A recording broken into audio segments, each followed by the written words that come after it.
ये मानना कि फौज ज्यादा पेट्रियाटिक है, मैं नहीं मानता इस चीज को। आपने बोला पाकिस्तानी जो आर्मी है उन्होंने ऐसा एक कल्चर बना दिया है कि इंडिया को तंग करेंगे। उस आर्मी ने देश पे राज किया है, उस आर्मी के दिमाग में एक एरोगेंस है। जब कारगिल की लड़ाई हुई और इस लड़ाई को जीतने के लिए हमें प्रयास करना है, तो जनरल परवेज मुशर्रफ ने अपने प्रधानमंत्री को बताना जरूरी नहीं समझा। जो पाकिस्तानी खड़े होते हैं वो बोलते हैं colonel so and so from Pakistani army, जैसे कि उस देश की आर्मी नहीं है, आर्मी का देश है।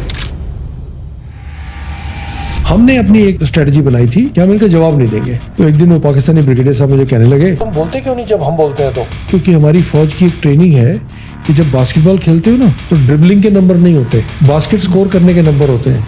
तो बहुत लोग हंसे उस बात पे। कश्मीर में अभी क्या चल रहा है? ये जो शुरू हुआ है जम्मू और उसके नीचे, इसलिए हुआ है क्योंकि वहां से फौजों को कम किया गया था, उनको चाइना की बॉर्डर की तरफ भेजा गया था। मुझे ऐसा लगता है कि ये एक चाइना पाकिस्तान का नेक्सस है। डिफरेंस क्या होता है चाइना बॉर्डर और पाकिस्तान बॉर्डर में? The Chinese border was so far respected, Pakistanis don't respect law.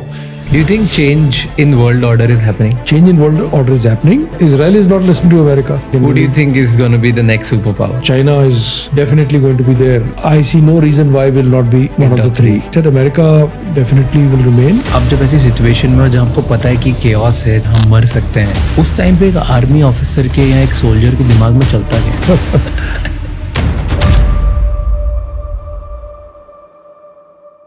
हमारा पर्पस है कि हम इंडिया के हर कोने तक इंडिया के टॉप लोगों का नॉलेज पहुंचा सकें, उन्हें लाइफ में आगे बढ़ने में हेल्प कर सकें, उन्हें एजुकेट करें और इंस्पायर करें। एंड उस मिशन में आप हमारी हेल्प कर सकते हैं इस चैनल को सिर्फ सब्सक्राइब करके, क्योंकि आप जितना हमें सब्सक्राइब करेंगे उतने ही ज़्यादा लोगों तक हम पहुंचेंगे एंड उतने ही ज़्यादा लोगों की हम हेल्प कर पाएंगे। तो आगे बढ़ने से पहले राज शमानी को सब्सक्राइब कर लीजिए, Raj Shamani clips and Raj Shamani shorts को भी सब्सक्राइब कर लीजिए, क्योंकि वहाँ पर हम इस बड़े एपिसोड की छोटी छोटी क्लिप्स डालते हैं ताकि कम समय में आप एक बेहतर इंसान बन सकें। एंड इस पूरे एपिसोड का ऑडियो एक्सपीरियंस स्पॉटिफाई पे अवेलेबल है, जहाँ पर आप हमें फॉलो कर सकते हैं। Enjoy the show.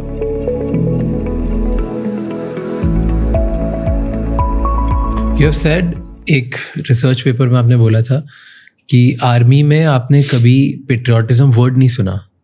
Why did you से सो? आई सेड सो बिकॉज ये बाहर बहुत बड़ी धारणा मिलती है।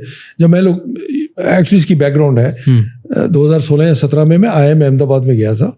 तो मैंने जब टॉक दिया तो बाद में किसी ने खड़े होकर पूछा कि आप लोग आते तो उन्हीं गाँवों से, उन्हीं शहरों से जैसे हम हैं, तो अब इतना चेंज, इतने डिफरेंट क्यों हो? आपको बोनस भी नहीं चाहिए, मरने के पैसे भी नहीं चाहिए, क्या ये कहानी क्या है? ये सवाल मैंने पलट के बहुत ऑडियंस से पूछा है और मुझे पहला जवाब हमेशा ये मिलता है, क्योंकि आप पैट्रियाटिक हो, आप में देशभक्ति है। फिर कई और जवाब होते हैं, आप डेडिकेटेड हो, ये वो। That first word is wrong. जितना पैट्रियाटिज्म फौज में है उतना ही पैट्रियाटिज्म बाहर लोगों में है, जो लोग देश को प्यार करते हैं। तो ये मानना कि फौज ज़्यादा पेट्रियाटिक है, मैं नहीं मानता इस चीज़ को। ये शब्द तो कभी मैंने सुना ही नहीं था फौज के अंदर। ये शब्द मैंने सुनना शुरू किया जब मैं ट्विटर पे गया। वहाँ पे जो जज्बा है ना, वो अलग ही जज्बा है। So nobody talks about patriotism. लोग करते हैं। वो करते क्यों हैं? क्योंकि एक फौज का कल्चर है कि मैं अपनी बटालियन के लिए, अपनी पलटन की इज्जत के लिए कुछ भी करूंगा। तो लोग अपनी पलटन और बटालियन के लिए कर रहे हैं। कलेक्टिवली उसका क्या असर है? देश का फायदा हो रहा है, ठीक है। लेकिन ये मान के चलना कि मैं ज़्यादा पेट्रियाटिक हूँ और बाहर लोग नहीं है, वो तो बिल्कुल ठीक है। टॉकिंग अबाउट कल्चर, आपने बोला कि पाकिस्तानी जो आर्मी है उन्होंने ऐसा एक कल्चर बना दिया है कि इरैशनली वो हमें इंडिया को तंग करेंगे, राइट? व्हाई डिड यू से सो? क्या कल्चर उन्होंने ऐसा क्या कल्टिवेट किया है कि जहाँ से इरैशनैलिटी ही उधर ब्रीड करती है बार बार? ओके, सो 2003 में मुझे भारत सरकार ने सिलेक्ट किया एक स्टडी प्रोग्राम के लिए USA में। वहाँ पे 33 देश के लोग थे, 80 लोग थे हम। कुछ फौजी थे, ज़्यादातर डिप्लोमेट और ब्यूरोक्रेट थे। उसमें 4 पाकिस्तानी थे, एक ब्रिगेडियर, एक लेफ्टिनेंट कर्नल, एक एयरफोर्स का और एक ब्यूरोक्रेट था।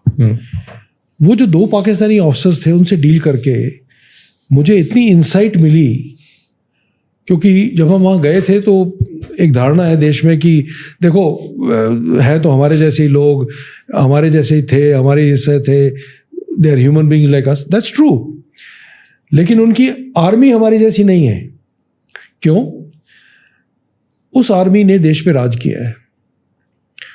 उस आर्मी के दिमाग में एक एरोगेंस है जो आपको हैरान कर देगी। मैं आपको अभी 1-2 कहानी सुनाऊंगा अभी। लेकिन उसका एक बड़ा स्ट्रेटेजिक लेवल पे देखिए, जब कारगिल की लड़ाई हुई तो जनरल परवेज मुशर्रफ ने अपने प्रधानमंत्री को बताना ज़रूरी नहीं समझा। उन्होंने एयरफोर्स चीफ और नेवल चीफ को बताना ज़रूरी नहीं समझा कि लड़ाई हुई, कि हम लड़ाई करने जा रहे हैं। उन्होंने अपने कई कोर कमांडर्स को नहीं बताया। मैं सीक्रेसी समझता हूँ, लेकिन secrecy army chief, air force chief और नेवी चीफ से नहीं रखता है। हमारा क्या कल्चर था? कारगिल के दौरान मिस्टर वाजपेयी वो रोज़ आर्मी, नेवी, एयरफोर्स के चीफ से मिलते थे और इकट्ठे बैठ के बात करते थे।